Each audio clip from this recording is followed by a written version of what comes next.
Hello, everyone. I'd like to introduce to you my good friend Kardell Sims from the Kardell Sims podcast, and he's going to be sharing his story about the potato garden and a little bit about himself. Potato garden. And the story about the potato garden is this: it's an old man. It's time for him to go out there and start spading the ground for the potato garden. But he has got up in age, so he's getting old, so he can't really get out there and be bending over. You know, he don't want to throw his back out or nothing. And his only son that he got is incarcerated. He's like, man, my son was here. I can have him come out and do it because he usually does it. Last year he did it. You know, he just happened to be incarcerated this year, and I can't get him out.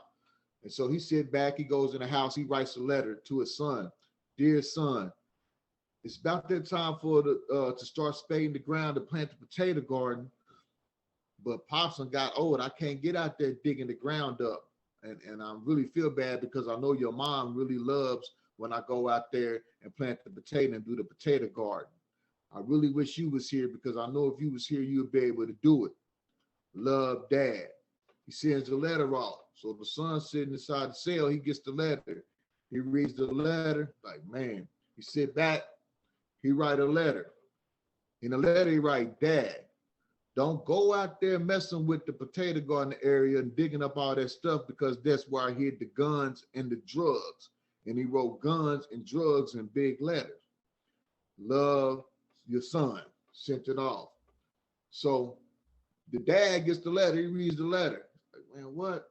The next morning after he get the letter, the local sheriff, the police department, the prison unit, and the federal government kicking in the house. Boom, boom, rushing. They hit in the backyard. They tearing the backyard up. They looking for the guns and drugs. Boom. They don't run across. They don't find nothing. So the dad is confused. He's like, man, what's going on? So he write a letter to his son explaining to him what's going on.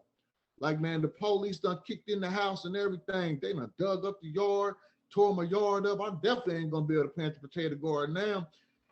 Sent it to his son. His son get the letter, sent another letter back. His dad get the letter, he opened it up. He says, Dear Pops, that's the best I can do from in here. You know And what I'm saying? He had them. We know they read the letter. We know they read the mail and everything. So when they seen that, they thought they was on something. But it reminded me, the reason why I gave that story because I was saying it reminded me a lot of people give the excuses about um not doing something with their time. And when you telling me a story and I see the things that you're doing, it reminds me of the story because you're making something happen from where you at. You ain't giving no excuses. You're taking the steps that you need to take to become a better you, and not just a better you. What you teach it shows me you have a service purpose, like you serve, and to me, serving is king. To get where you want to go and to get to where you really want to be in life, you have to serve. Whether you're talking about a higher power or whatever, you're gonna have to do some serving, and to for you to be in a position that you're in, or for one, and accomplish the things that you have accomplished. A lot of times we've been around them. I've been in prison half my life, in and out of prison half my life, state and federal, and I've been seeing where people just give up. I could have gave up when I had 19. I did give up. My first sentence was 19 years sentence. I had got a 19-year sentence.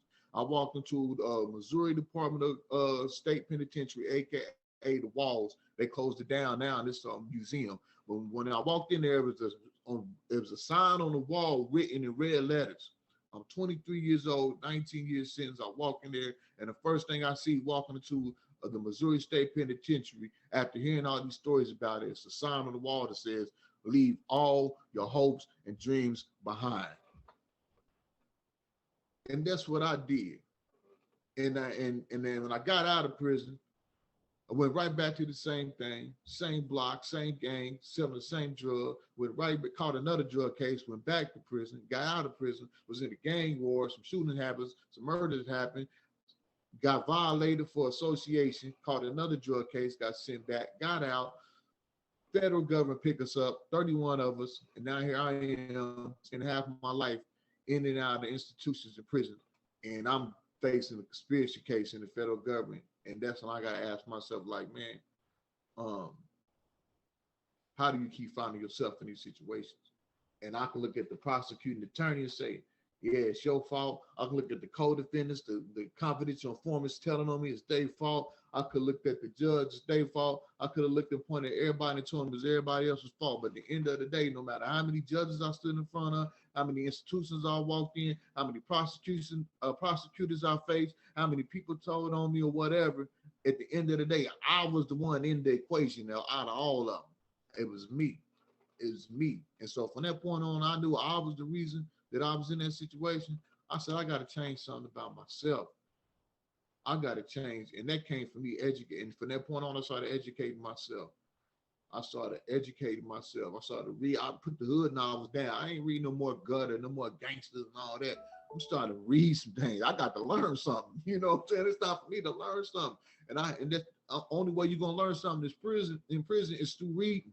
It's through education. You can't listen to the word of the next person because you don't know what angle they coming from. So I secluded myself into books. I'm reading how to set goals. I'm reading Seed of the Soul. I'm reading and understanding what super rich means, and it ain't about money. I'm reading how to start business. I'm reading knowledge of the self. I'm reading all these different books. Everything that got to do with making a transformation shift in about the mind. I'm trying to I'm trying to tap so much into me. I'm reading books about hypnosis just to understand how the mind works. I'm reading books like Science of the Self. I'm reading all these different books, and see, yeah, for real. And because I want to understand how the mind works, because I know I had to make a mindset shift in order for me not to be in prison for the rest of my life. I'm at the big boys now. My charges ranging 5 to 40 on the conspiracy. I'm already 35, 20 years. I get to 20 years and that's 55. That's half my life. My life is over with to me in the sense my fear was growing over in prison. And the only way that I was gonna be able to get out and be successful, I had to make that mindset shift and then start taking all the classes. I didn't care what the class was they was offering.